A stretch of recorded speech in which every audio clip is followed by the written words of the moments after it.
Bakit tayo sa UN dudulog?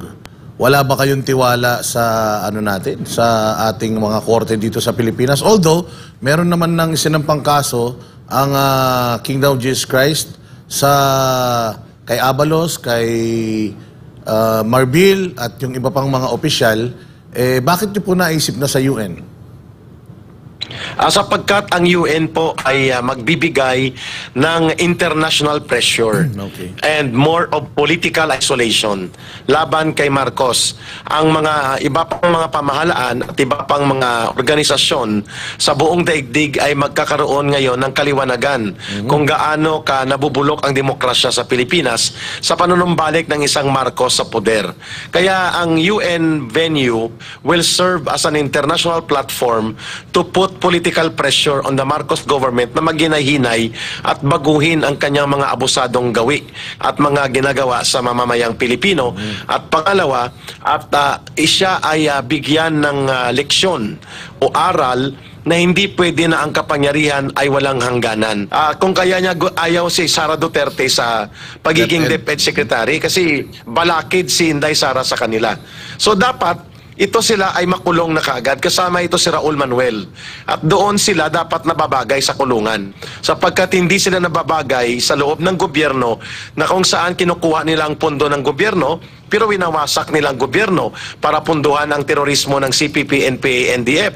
At hindi nila inaamin. Pangalawa, ginagamit sila ngayon ng politika ni Marcos Jr. at ng mga kaalyado niya, kagaya ni Martin Romualdez, upang wasakin ang mga tao na nagtatanggol ng demokrasya at nagsusulong ng kapayapaan at kabutihan ng mamamayan.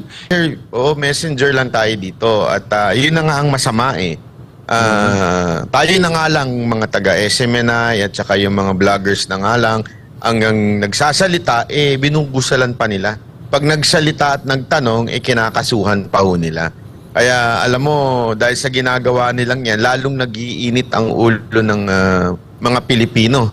Dahil mali po yung ganong klaseng gawain na pinipigilan magsalita. Kita ninyo, lalong umiinit ang ating mga kababayan sa ibang bansa, mga OFW, mga migrant workers, at saka kahit po yung mga residente na mga Pilipino sa ibang bansa, ay talagang ramdam nila yung mga hindi magagandang nangyayari sa Pilipinas. No? Binaboy nila yung Davao na napakaganda.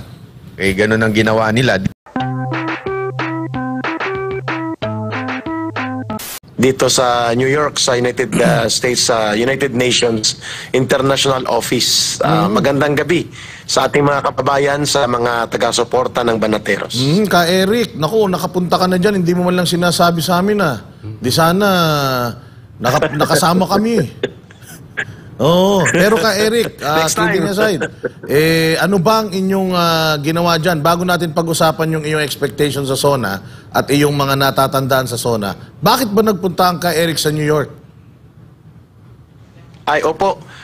Nagtipon-tipon po ang 8 organisasyon ng iba't ibang mga sectors, religious groups, sa pangunguna ng Kingdom of Jesus Christ, yung Hakbang Maisog USA, yung Sambayanan People's Organization, yung United Pinoys for Real Change in the Philippines, kasama po yung Ipanaw Sambayanan Group, at saka yung United Indigenous Peoples Heritage in the Philippines, at marami pa po mga support professional groups ng mga Filipino communities para magkaroon po ng isang symbolic and ceremonial protest activity in front of the United Nations International Office dito sa New York.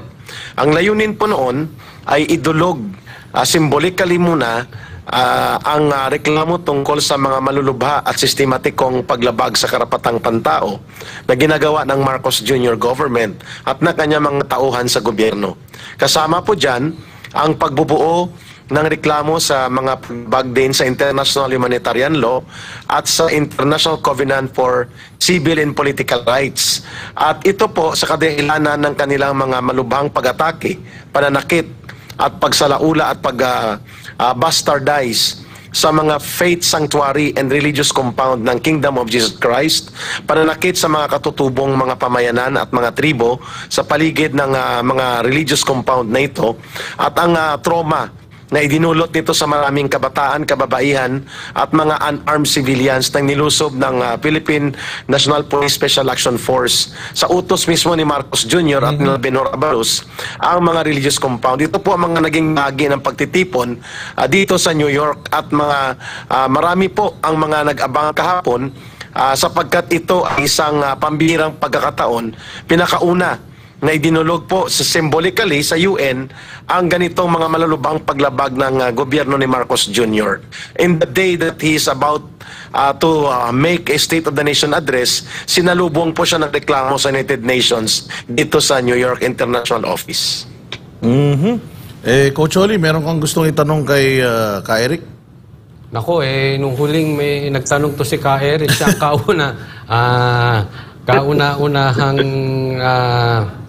nakontempt o nakulong. Pero Ka Eric, bakit bumalik kayo agad? Sana ay sinabayan nyo na ang SONA. Opo, kasi una, ang formal filing of complaints kasi gagawin sa Geneva General Headquarters. Okay. Doon po ay ang mga ebidensya, testimonya, documentation and cases build up dadalhin na mismo ng ating mga sectors at mga organizational representatives led by our pro bono lawyer for international support, si Attorney Arnedo Valera. Bumalik tayo sapagkat ang layunin lamang nito ay magkaroon ng paunang mensahe, preliminary message of the people sa international level na hindi po mananahimik ang mamamayang Pilipino sa ganitong sistematikong mga malubhang paglabag sa mga batayang karapatan ng mamamayang Pilipino, not just because sa ginawa nila kay Pastor Kibuloy, sa Kingdom of Jesus Christ at sa mga sibilyan dyan sa mamamayan sa katutubong tribo sa Davao, kundi yung malaganap mismo na pag-abuso sa poder ni Marcos Jr. at ang panunumbalik ng mga instrumento ng diktadura ay muling nararamdaman sa kanyang gobyerno, kaya tayo dumulog dito. Babalik tayo sapagkat magkakaroon ng SONA na pagtitipon dyan sa Pilipinas. We will join the People's Protest SONA. Ka Eric, may mga nagtatanong dito, bakit tayo sa UN dudulog? Wala ba kayong tiwala sa sa ating mga korte dito sa Pilipinas? Although, meron naman ng sinampang kaso ang Kingdom of Jesus Christ kay Abalos, kay Marbil at yung iba pang mga opisyal, bakit nyo po naisip na sa UN?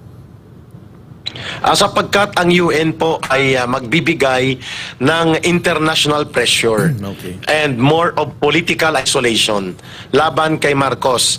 Ang mga iba pang mga pamahalaan at iba pang mga organisasyon sa buong daigdig ay magkakaroon ngayon ng kaliwanagan kung gaano ka nabubulok ang demokrasya sa Pilipinas sa panunumbalik ng isang Marcos sa poder. Kaya ang UN venue will serve as an international platform to put political pressure on the Marcos government na maghinay-hinay at baguhin ang kanyang mga abusadong gawi at mga ginagawa sa mamamayang Pilipino. At pangalawa, at siya ay bigyan ng leksyon o aral na hindi pwede na ang kapangyarihan ay walang hangganan. At hindi rin pwede ang kapangyarihan niya ay labagin niya ang mga international na mga batas at conventions kung saan signatory ang Philippine government. Ang sa Pilipinas po ay mga judicial action ito na mayroong kaakibat na mga kaso sa judicial process natin.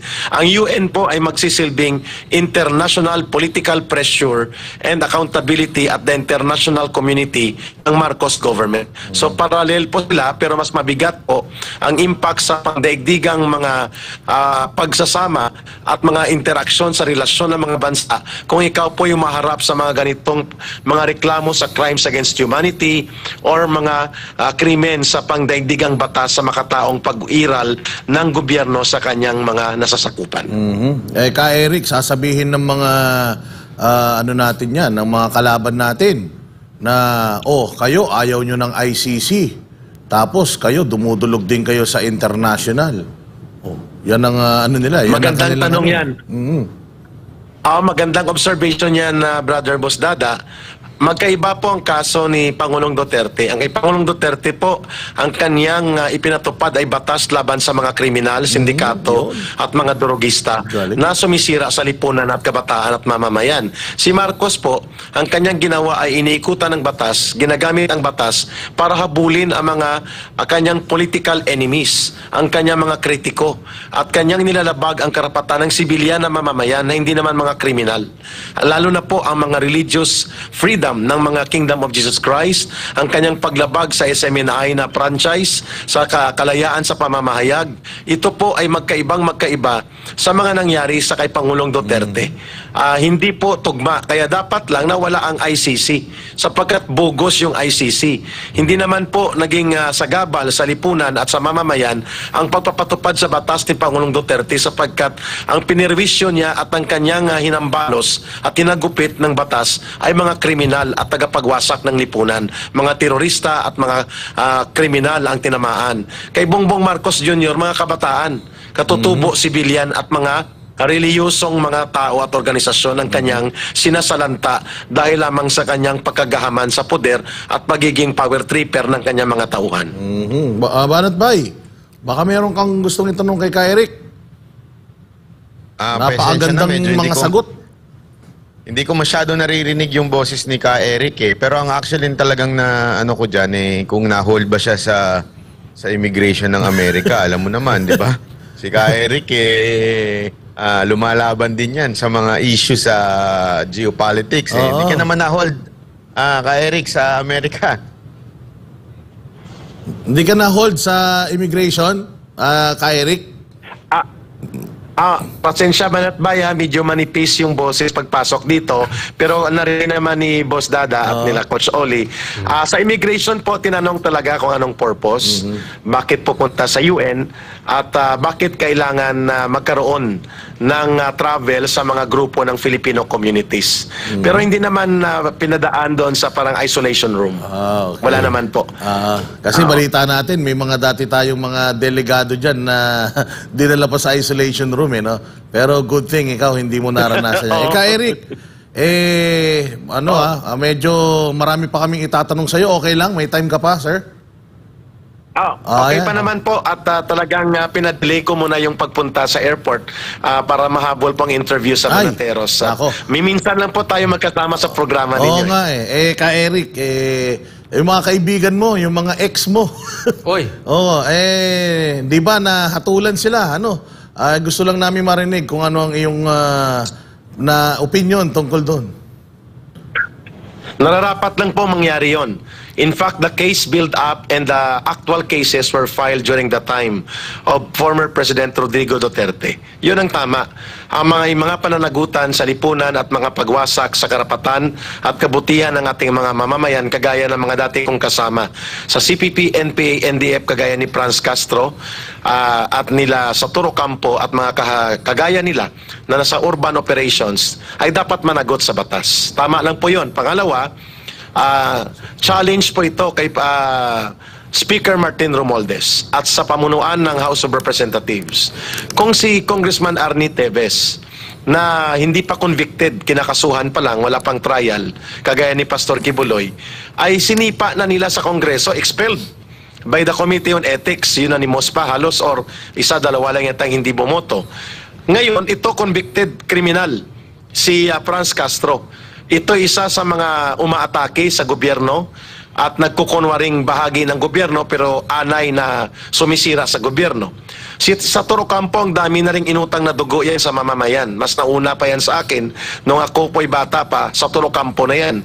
Ang dami nilang inutang na buhay ng mga sundalo at pulis. Ito si Franz Castro, recruiter talaga ito ng mga kabataan. Kung kaya niya ayaw si Sara Duterte sa pagiging DepEd Secretary kasi balakid si Inday Sara sa kanila.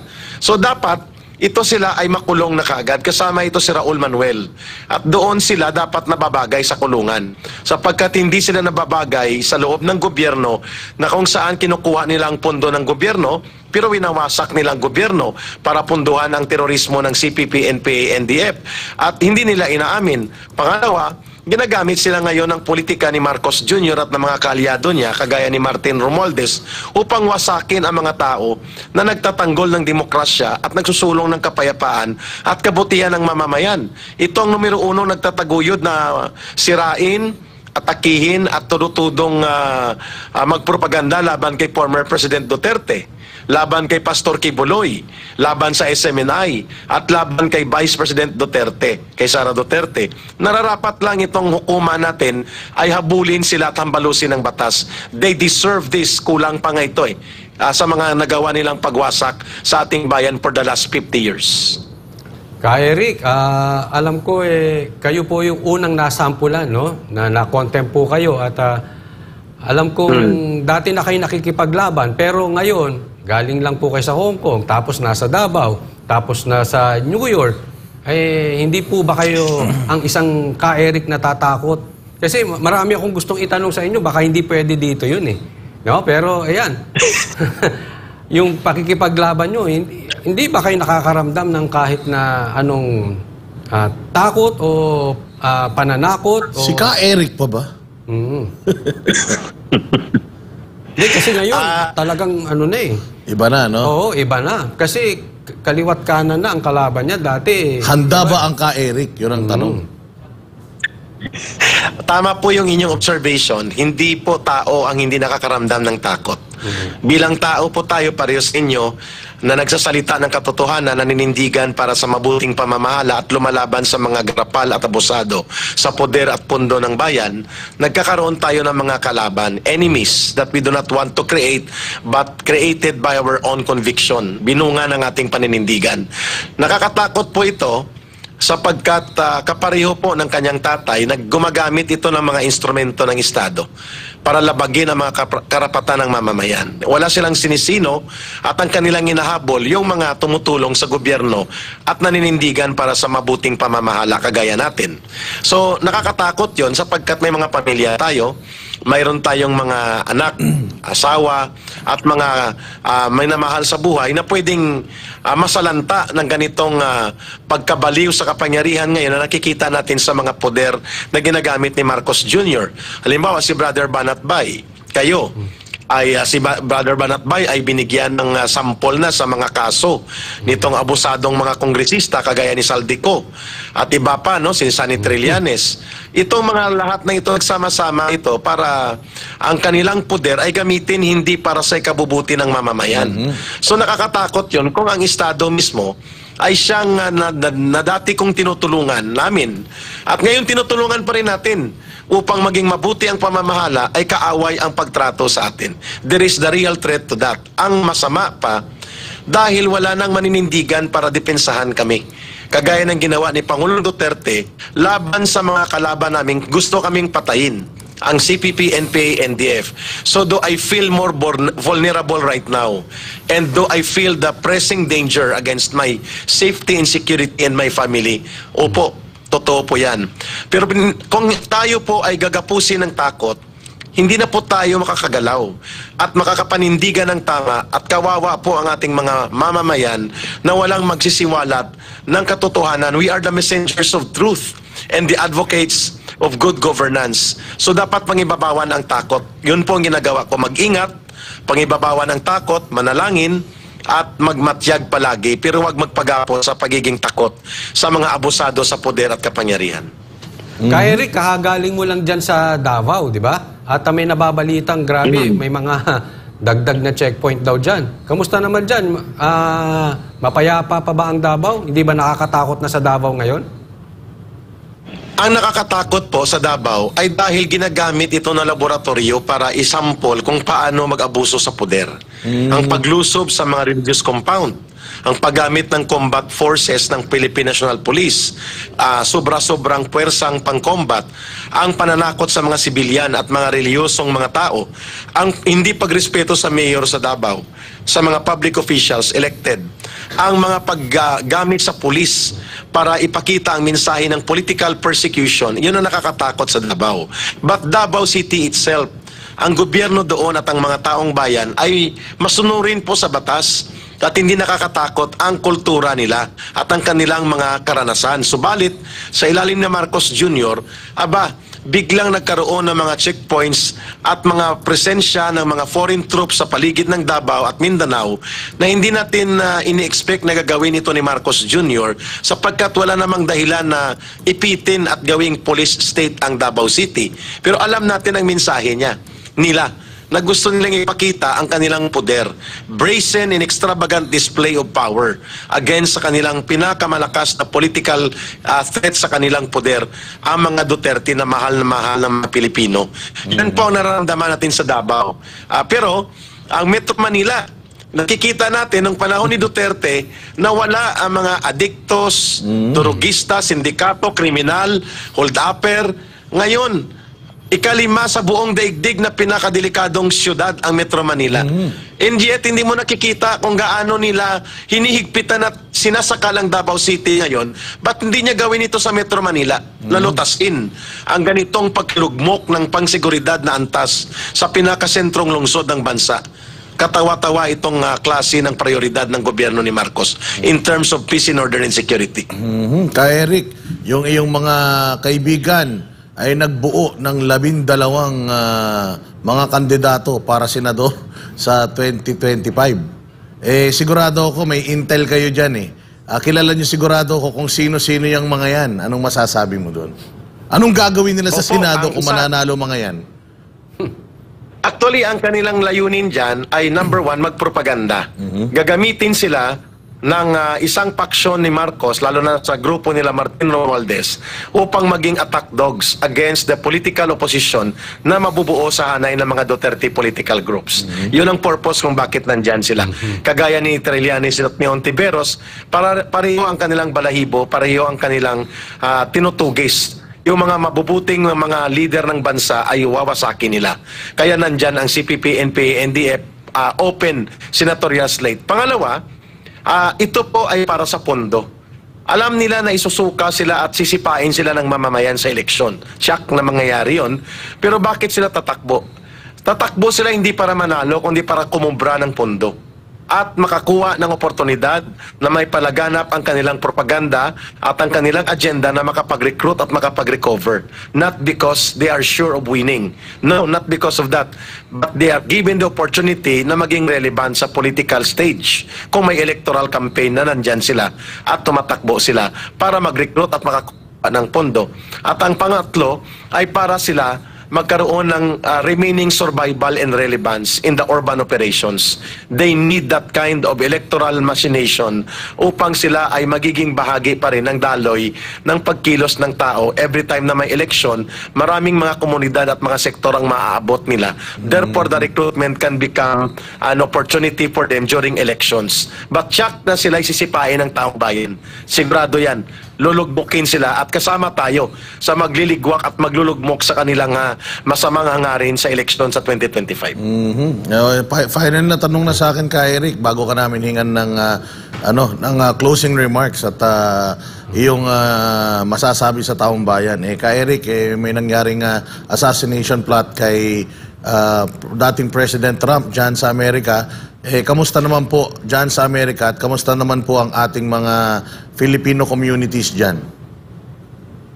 Ay napakalaki po ng impact ng assassination attempt sa buhay ni former President Donald Trump ng Amerika sapagkat it turned the tide of political atmosphere towards sa pagkilala na mas pumapabor ngayon ang kalagayang pampolitika kay Donald Trump. Mararamdaman mo dito sa Amerika yan.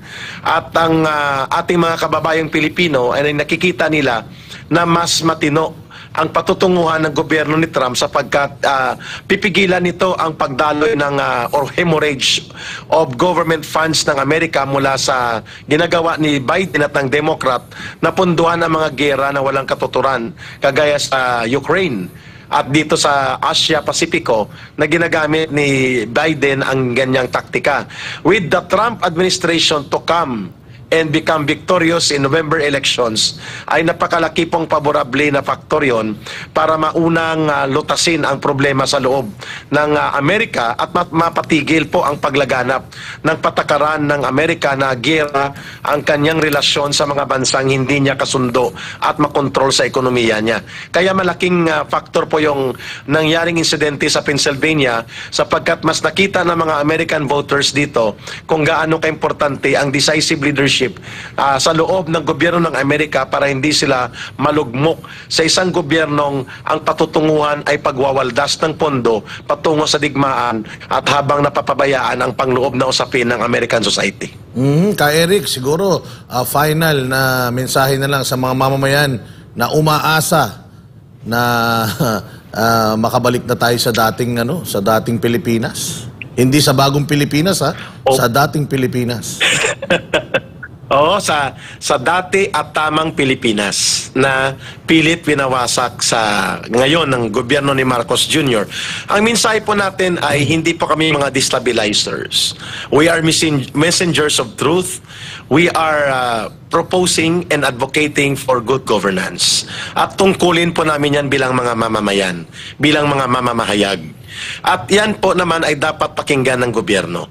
So ang mensahe natin, kung hindi po kayang pamunuan ng gobyerno ni Marcos ang ating bansa ng maayos, matino, maintegridad at may kakayanan, at hindi natin makikita ang gobyerno niya na nilulutas at kanyang binibigyang solusyon ang pangunahing problema sa kahirapan, kagutuman, kakulangan ng trabaho, at napakamahal na mga cost of living at napakabagsak na ekonomiya, pagtalikod ng mga investor sa ating bansa, pagkalugmok ng turismo at panunumbalik ng korupsyon at kriminalidad, the only way for him honorable to do during SONA is to declare resignation.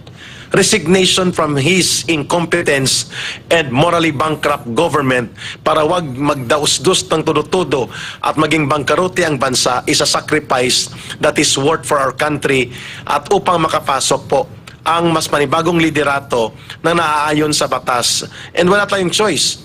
The constitutional successor must take over. Resignation by the President kung siya hindi na kayang mamuno ay isang constitutional option. Hindi po yun illegal at hindi rin tama na yan, hindi rin pala mali na yan ay panawagan ng mamamayan. That is the redeeming situation na inaantay natin. Ang panawagan namin na mga dating rebelde na nagbalik loob at naniniwala sa kapayapaan at batas, the way we also supported the former President Rodrigo Duterte, we have to redeem our country, save and unify our people, and let us build a truly righteous and good government that our people deserve and our country needs to experience. Not under this kind of a bankrupt government ni Marcos Jr. Maraming salamat Ka Eric Celis, former National Intelligence Officer ng CPP, NPA, NDF. Happy trip po, sir. Kita-kits dito sa Pilipinas. Kita-kits sa Monday. Mabuhay po ang Banateros. Ay, salamat. Opo, maraming salamat. Napakaganda. Thank you po. Napakaganda ng mga tanungan talaga naman, ibang klase talaga ang Ka Eric. Di talagang mararamdaman mo yung pagmamahal sa bayan. Banat Bay, comment. Ayun na nga, napakaganda na sinabi niya kahit medyo hindi ko masyado narinig. Pero maganda yung sinasabi niya na hindi naman tayo nandito to destabilize the government. Messenger pero of truth. We are here, messenger lang tayo dito. At yun na nga ang masama tayo na nga lang mga taga-SMNI at saka yung mga vloggers na nga lang hanggang nagsasalita, binubusalan pa nila. Pag nagsalita at nagtanong, kinakasuhan pa ho nila. Kaya alam mo, dahil sa ginagawa nilang yan, lalong nag-iinit ang ulo ng mga Pilipino. Dahil mali po yung ganong klaseng gawain na pinipigilan magsalita. Kita ninyo, lalong umiinit ang ating mga kababayan sa ibang bansa, mga OFW, mga migrant workers, at saka kahit po yung mga residente na mga Pilipino sa ibang bansa, ay talagang ramdam nila yung mga hindi magagandang nangyayari sa Pilipinas. Binaboy nila yung Davao na napakaganda. Ganun ang ginawa nila. Yun nang ang maayos, sinisira nila. Ano to? DPWH? Di ba? Kasi di ba ganun, meron tayong ugaling sa DPWH Fixing, na sabi hindi nga pa sira, sinisira na para may pera. Fixing parang what is ganun ang not ginawa sa broken. Davao eh. Oo, inaayos daw. Wala naman dapat ayusin dahil maayos ang Davao. Tapos bigla nilang gaganituhin, parang pinapakita lang nila yung puwersa nila. Nakalimutan ho ata nila ang nakasulat sa ating konstitusyon na ang kapangyarihan ay nanggagaling sa taong bayan. Ngayon, pag ganyan ang gagawin nila, baka huling sona na ito. Nako, ayun,